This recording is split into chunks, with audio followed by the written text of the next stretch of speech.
Powstanie wsi Skrzepowa datuje się na XV wiek, a źródła wspominają o niej od 1400 roku jako wsi rycerskiej. Brzmi to jak początek średniowiecznej sagi, ale zamiast smoków mamy tu pola i dolinę Ołoboku w południowej Wielkopolsce.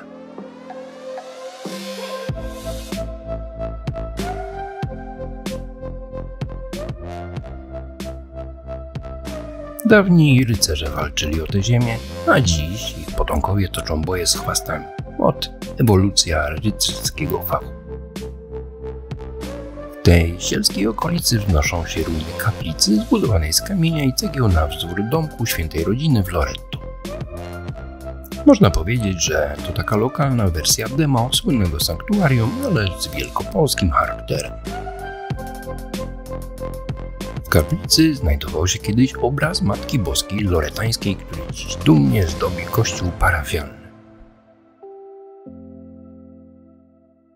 Fundatorem tego mini kościółka był dziedzic skrzepowski Miłoszewski, który w ten sposób podziękował za przeżycie bitwy ze Szwedami.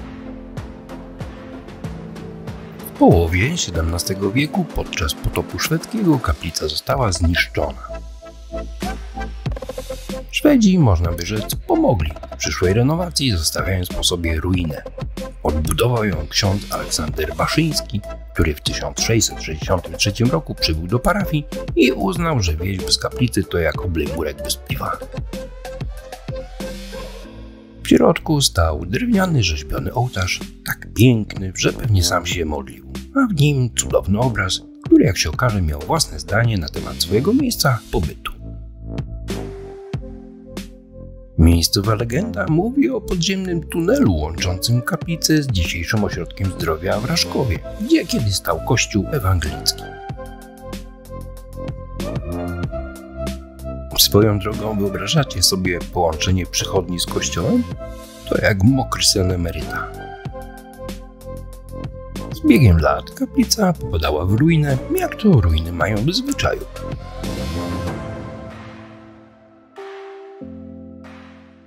W 1997 roku ksiądz Jan Bragulski postanowił przenieść cudowny obraz do nowego kościoła parafialnego.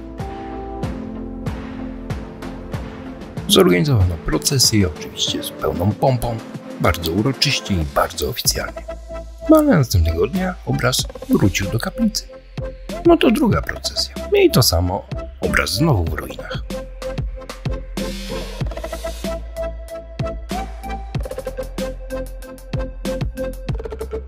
W końcu ktoś wpadł na genialny pomysł, żadnych fanfar, żadnych procesji.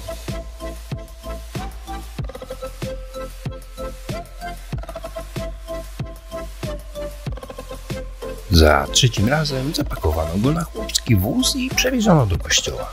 Tym razem został. Może uznał, że taki skromny transport pasuje do jego cudownej skromności.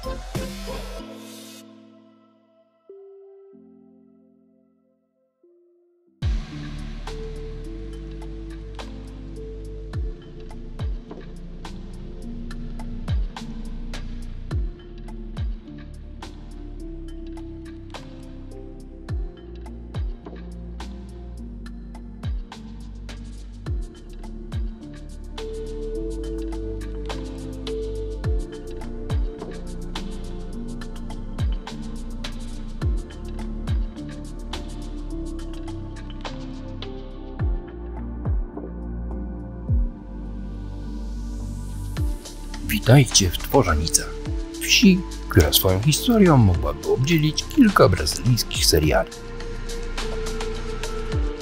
Wszystko zaczyna się w XIV wieku, kiedy to tworzyjańscy z rodu Awdańców, szlachta o korzeniach tak głębokich, że pewnie sami gubili się w swoim herbie, objęli tę ziemię w posiadanie. W XV wieku pałeczkę przejęli rydzyńscy, a w XVII stuleciu bojanowscy uznali, że to idealne miejsce na rodową siedzibę.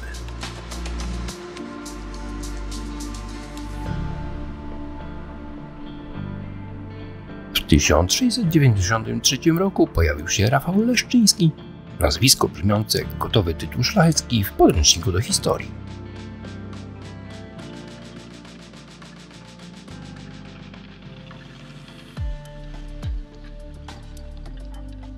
Przeskakujemy do 1905 roku, kiedy na scenę wkracza Kurt Miller, dzierżawca majątku i syn Edwarda Millera, lokalnego ziemianina.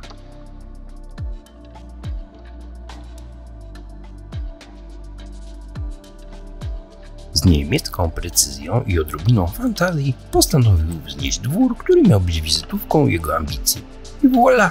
Dwór stoi do dziś, choć pewnie Miller, widząc jego obecny stan, zapytałby, czy ja na pewno za to płaciłem?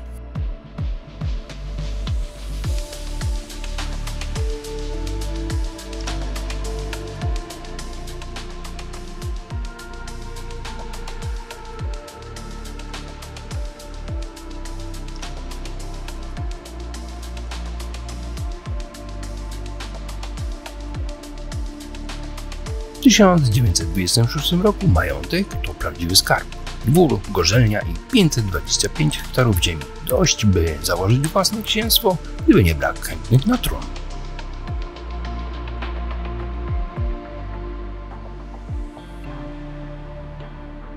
Przed 1939 rokiem całość przejął Skarb Państwa, co brzmi jak wygrana, ale raczej bez fanfar.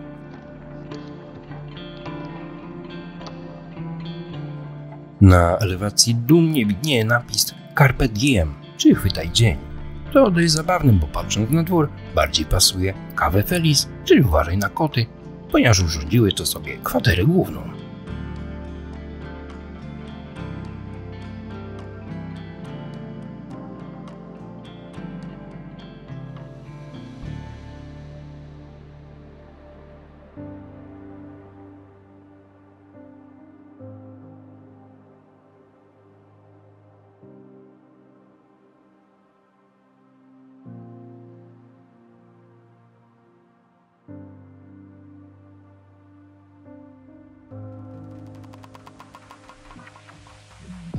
Spacerując wokół dworku, nie sposób nie zauważyć wiatraka nad wejściem.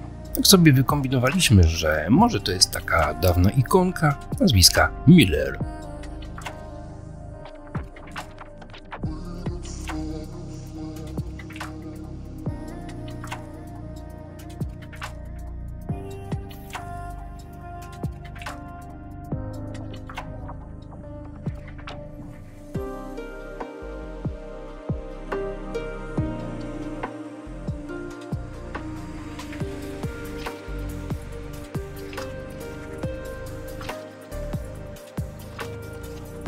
W latach 70. i 80. budynek robił za przedszkole i mieszkania.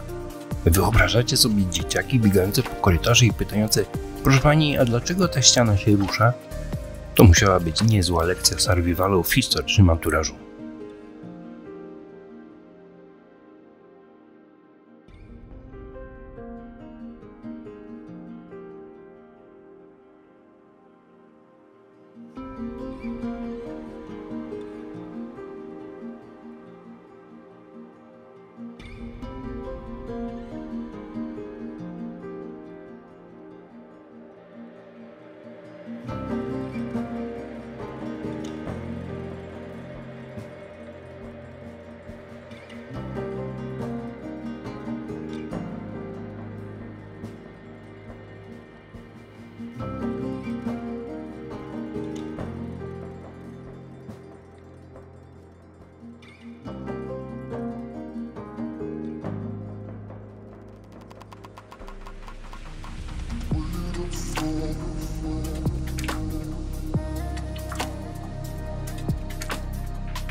Dziś dwór jest na sprzedaż. To marzenie każdego fana remontów z kategorii wyzwanie. Kupiec dostaje nie tylko budynek, ale i szansę na zapisanie się w lokalnej legendzie jako ten, który ocalił zabytek.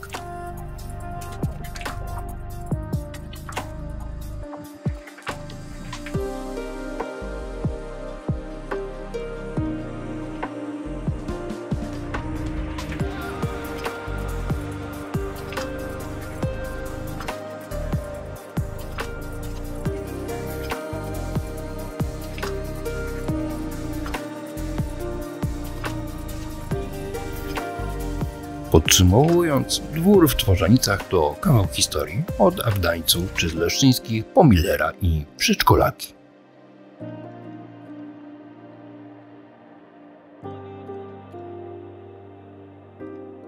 Jego stan to taka polska przypowieść. Piękne początki, burzliwe losy i napis na ścianie, który każe się cieszyć dniem, bo jutro dach może spaść na głowę.